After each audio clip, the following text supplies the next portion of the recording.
ধন্যবাদ বাংলাদেশের সামরিক থেকে মেঘনা মানুষকে।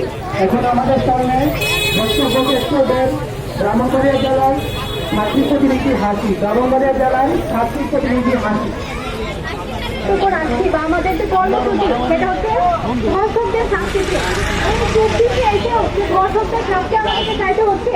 এটাই হচ্ছে আমাদের দেশে আমাদের সর্বসাধারণের লজ্জা যে আজকে চুক্তিতে এসে এত বড় একটা ধর্ষণের মতো একটা অপরাধের শাস্তি চাইতে হচ্ছে।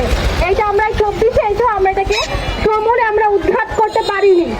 আজকে আমরা মানববন্ধনে এসেছি, কিন্তু আমরা গতকাল রাতেও আমরা নিউজে পড়েছি কি আমাদের ব্রাহ্মণবাড়িয়ার একজন শিশুকে একজন লোক মজা কিনে দেওয়ার কথা বলে নিয়ে তাকে ধর্ষণ করা হয়েছে। এটা আমাদের ব্রাহ্মণবাড়িয়ার নিউজ। এটা কি সম্ভব যে আমরা আজকে মানববন্ধন হিসাবে তাদের জন্য নামবো?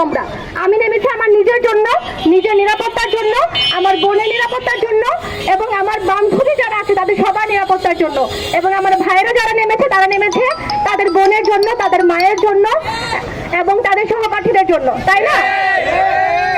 তো যেখানে আমার ব্রাহ্মণবাড়িয়াতে এত নিকৃষ্টতম অপরাধ হচ্ছে, সেখানে থেকে দেখেন আপনি সারা বাংলাদেশে প্রতিদিন অহরহ এই ধরনের ঘটনা ঘটে যাচ্ছে।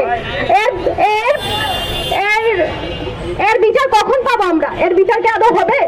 একজন ধর্ষককে দেখা যায় যখন ধর্ষণের পর যখন তাকে তুলে নিয়ে যাওয়া হয় তখন দেখা যায় সর্বোচ্চ 1 মাস 2 মাস বা 1 বছর পরে তাকে ছেড়ে দেওয়া হয়। তার